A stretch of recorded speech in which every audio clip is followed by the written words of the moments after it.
Today on the Following Films podcast, we're joined by Zainab Azizi, producer at Sam Raimi's Ghost House Pictures, and one of the key creative forces behind the upcoming film Send Help.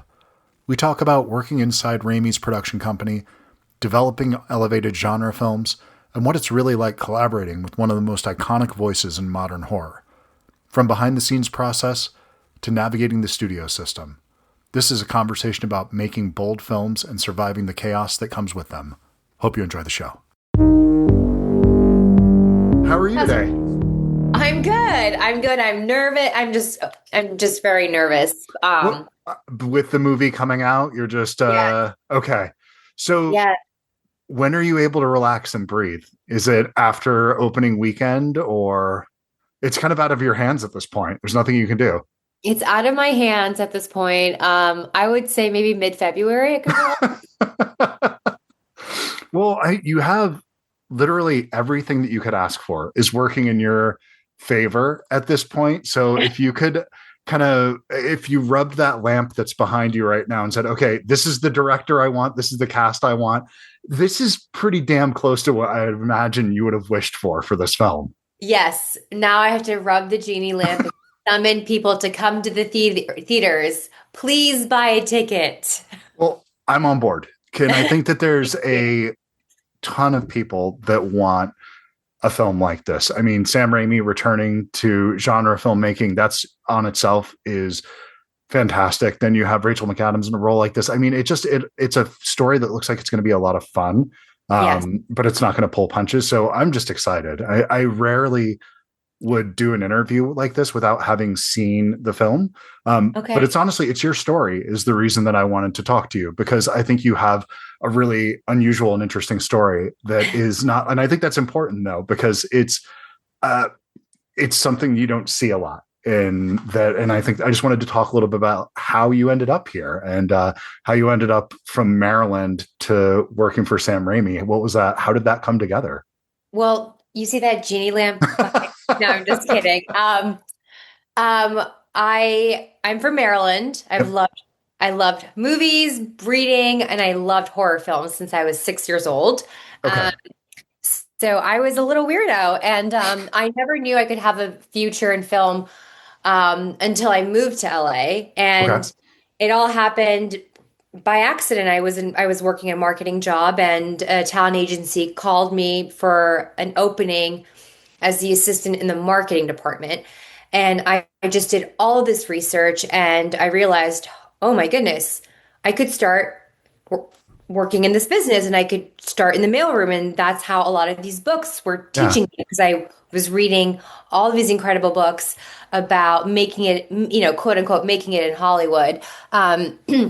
So I was very lucky with getting a job at William Morris Endeavor. I didn't know anybody. It happened by mistake. It's a funny story. The girl at the front desk transferred me to the HR department, and there was a girl who was brand new and had no clue what she was doing. And she gave me the head of corporate HR's email. And I emailed her directly. And then in 2 weeks, I got an email from her second assistant to come in for an interview. And she hired me in the room. She said, it's not going to be glamorous. And I said, I'll do whatever it takes. I'm here to learn. And that was my beginning of Hollywood. I started in the mailroom. Now, you're the daughter of immigrants.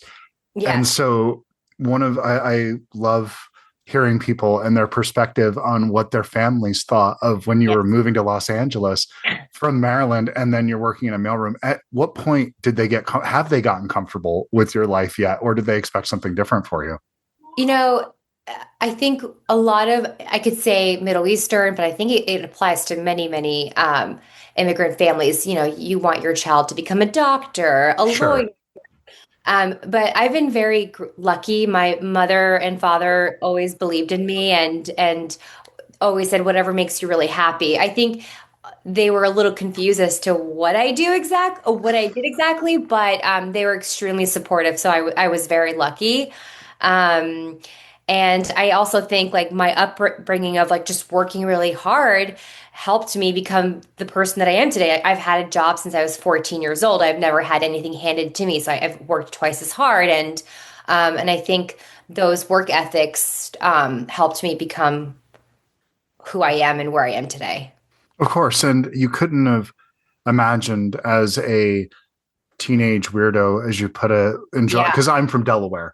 And so not far from where you were. And Yeah. you couldn't be further removed from Hollywood. And that feels like the furthest thing that you could be from. And watching The Evil Dead or Army of Darkness or whatever you to think as a kid, you had to have seen some of those films and that you Yes. would be working alongside this person. This would be your boss. This would be somebody that you've had days where you've been pissed off at them, where you've been annoyed at them, but you've also collaborated very deeply with them. And that's got to be, do you pinch yourself ever and think like, how is this my reality? It's it's funny because when you meet someone like Sam Raimi, he is so kind and hardworking, Mm-hmm. and you forget who he is, Sure. and you have to remind yourself sometimes, like, oh no, I think even with the marketing of this film, I realized that I didn't, this morning I found out that this is the first time in 25 years that he's made an R-rated film, and I'm like, Yeah. wow, 25 years, and so yes, I definitely have a lot of pinch me moments working with him and a lot of people like Rachel McAdams. I grew up quoting Mean Girls. I actually on set, I said to her, listen, I'm going to apologize, but sometimes I just give Mean Girl quotes and don't realize it. And this is just who I am. I'm a millennial. Yeah. It's just a part of your DNA. You can't get away from that. Absolutely. Exactly. Okay, so then could we talk just a little bit also about one of your other films, which is Don't Move, that you Yes. worked on? Because I loved that movie. That was one that didn't see coming and had, Yeah. I'll be honest, I had very low expectations for it. When I heard Mhm. about it, heard the concept, like, I'm interested in this, but it is what it is. And I was floored by that movie and I absolutely loved it. So could you talk a little bit about how that came together? Yeah, so I had a lunch meeting with this manager, Mark Manis, Mm-hmm. and he pitched me this script that he was trying to help package. And I read it right away. And if you think this movie was nonstop, imagine like I was reading that script and I could not put it down. I finished it immediately and I was like, I called Sam. I'm like, Sam, we've got to make this movie.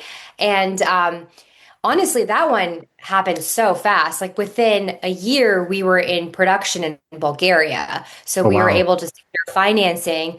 And it's a small movie. We made it, I mean, 5 million. It's not, I sound ungrateful saying that, but Well, 5 million we made isn't it. what it used to be, and it's Yes. also that is a Yes. very small budget for a Hollywood film. Yes. Yes, Yes, I mean, but I am very grateful for any amount yes, of money anyone gives our way for making a movie. But we made it independently for $5 million. We shot it in Bulgaria, and I loved working with the filmmakers, Adam and Brian. yeah. They're so talented. I have another movie with them. They're great. And that one was, yeah, a smaller movie, and we sold it to Netflix, and they call it the sleeper hit. So I I I was really excited for that. It's oh, you never know with movies. You could make huge budget films and then they just don't do well in the box office, or you can make small movies like Don't Move and it becomes a Halloween favorite. Well, it's one of those things where it's do they get lost in the tiles on Netflix? It's it shows up for a week and then it's gone and it hides in the algorithm forever. But I really do think some of these ones rise to the top and they just end up showing up again and again, and people talk about it and they build their own momentum. And it was the concept of that film I loved. Kind of Yeah. the 30-second pitch of it. I was like, this sounds Yeah. great. It can't live up to that. And it was so good. It was so propulsive. The idea, it's literally like it just moves so fast and you feel like you're just entering the first act and the movie's wrapping up. There's no fat on that movie. It's a great watch. Thank you so much. That really means a lot. I really appreciate it. But okay, so then you also were involved in the pitching of getting Sam Raimi back to an R-rated horror film again. So how did that come together? Well, so that one took a little bit longer than Don't Move. Sure. It all started in 2019. Wow. I am a huge fan of the writers, Mark and Damien, Mm-hmm. and I reached out to their agent. I asked for a general meeting, and we hit it off. They're awesome dads who love, they're so well known in the horror space. And after the meeting, we decided, okay, we've got to find something to work on Yeah. together. And they emailed over a document of, I think it was about 12 logline movie ideas, and the story of Linda Little caught my eye, and then we developed it into a full feature length, which we brought to Sam. He attached as a producer, but he loved it so much that he attached as a director. And then we took it out and it's sold in the room, and it's been a long journey, but I'm glad it finally got made.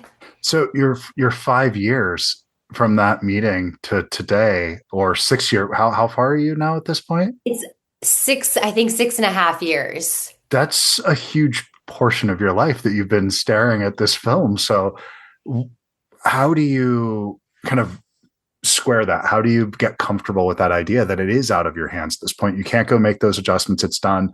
And Yeah. it's just you're handing it off into the world, and you're kind of, it's not unlike being a parent. You're handing it off and saying, well, I hope everybody likes my child. Yes. And please, if my child's ugly, don't tell it's ugly to its face. But we're in Hollywood, so Well, sometimes it is the broken nose that makes someone attractive. So you can yeah. have something that it might seem like it's a flaw, but it is actually a feature. So you could have something that you look at and you got, God, I wish I could go back and change that, but it's something that will be the Yeah. thing that people really hang their hat on, especially in genre films. So you can Exactly. never really get that. I think as long as you tell a story with heart, it can be a deeply cynical movie in its message. But I think if the people who made it care about what they're making, that translates in the film, especially in genre movies where we can sniff that out. Because I'm a big genre fan, and you can tell if somebody's making something as a calling card or if it's something they're just truly passionate about. Yes, definitely. This one we're all so passionate about, and I love how we're comparing genre films to ugly babies. Well, that's me. No, But it's great. well, I mean, if I'm being perfectly honest, it's something I stole from the intro to Don Quixote, where he Oh, talks about Cervantes talks about how he has this flawed child that he's yeah, sending off into the world, and that this is he loves it. He understands that it's imperfect, but he does love his child more than anything in the world. And I think anybody that's creative has that, where you have to just be comfortable with the imperfections that you send out. And is there such thing as a perfect movie or a perfect book or probably not. They're no, perfect to me, but they're yeah, probably not actually perfect, if that makes sense. it makes total sense. Okay, so then have you had a chance to screen the film yet at this point with an audience? We've tested the film earlier in the post process, and it really helped us understand what jokes weren't landing or what wasn't working when it came to the thrills and chills, and making sure that the audience was never ahead of us when it came to the twists and turns. Okay, and so are you able to go back and dial it in at that point where you're removing things, changing the sequence of things, and kind of, so how different is the film from that initial test screening to what the audiences will see in just a few weeks here? I don't know if I can say. Okay, fair enough. Nothing major. It's really just Okay. tightening up the film. And we, the fun thing about working with Sam Raimi is that he's so collaborative. So here's an example. Dylan is so funny as an actor, and he brought a lot of humor and jokes into the movie. So, Sam had gave this freedom to his actors, where if they wanted to try a joke, he let them. And with test screenings, we were able to test some of the different jokes that were made. That's an example. Okay. But mostly what's different is just really it's more tightening and I would say the comedy and making sure not one scene felt too long. Every Okay. scene matters in this film, and when you watch it, you'll understand that it's a complete ride. So is this more of a comedy film, or is it a horror film, or is it both? And how do you make Yeah. one that's either, it's very difficult to pull off that balance. A lot of people try, Yeah. but it's something that you're either leaning so heavily into the jokes that the horror doesn't hit, or you're telling something that's so scary that people don't realize it's okay to laugh every once in a while. Yes, I mean, I would say it's more of a thriller, a Okay. psychological thriller and a comedy. Fair enough. Excellent. And so then, what's going to be next for you? What are you going to do after this? Now that you have to focus ahead, because if you just think about this, you'll drive yourself crazy, I assume. Yes. I mean, I'm casting two films right now. I can't say which yet, but one film that I'm really excited about. is a film called Magic, which is set up at Lionsgate, and it's a remaking. Oh, Um, the ventriloquist movie from yes, okay, yeah. yes. So I just got the first draft, and actually the same writers as Send Help wrote it, and it's excellent, and it's so crazy and wild, and I'm really excited about that one. Oh, what a great movie to remake. Because I always feel like there's certain film like Magic. I know that movie has its fans, but it's one of those Mhm. movies that just it doesn't quite perfectly land for me. I think there's performances in it that are good, but it's just the Yeah. horror in it never really hit for me. So I never it Yeah, never felt any intensity behind it, but it's just a weird anomaly, and that's the perfect thing to remake. Go back and tell that one because I think there is another version of that that could really work.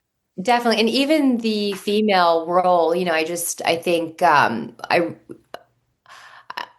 yes, I think definitely advancing her role in the film and her Yeah, character but that one's a very fun, sexy thriller that I'm really excited about. And I hope it's one that we make next year.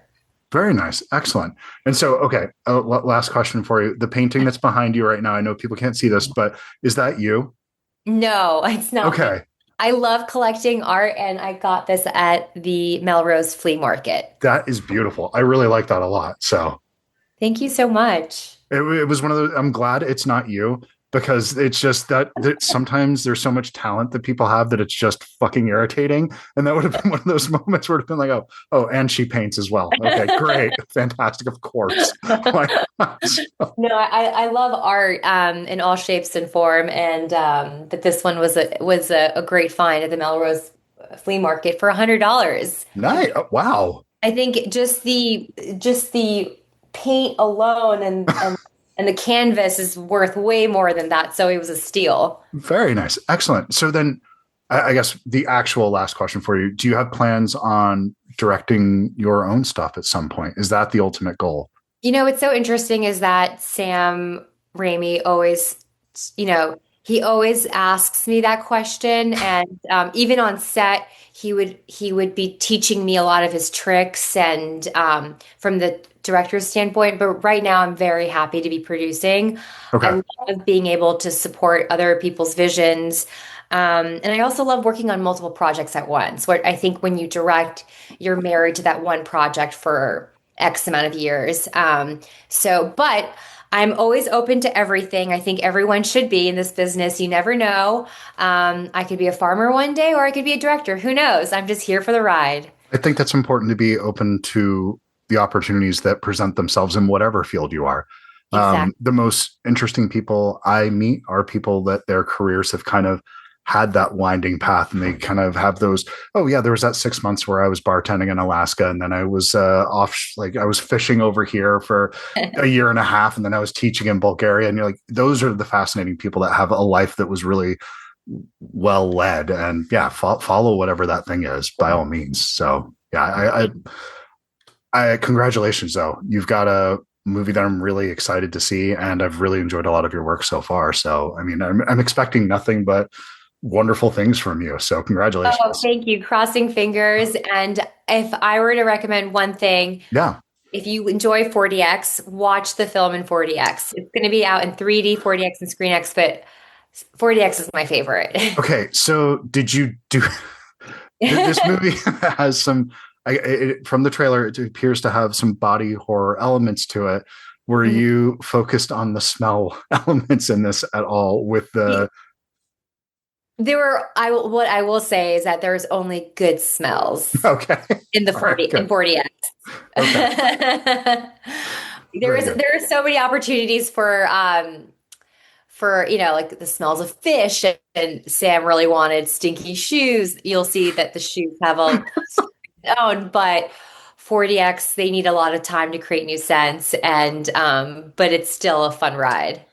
My favorite thing I've ever seen in 40X is it's actually a smell because having that element of the when a tire was, burning out and you actually could smell burnt rubber for a moment and it just this faint smell comes through. It's pretty incredible. So yeah, I will definitely I hadn't thought about that seeing this in 40X, but yes, I will do that. If I will take that recommendation.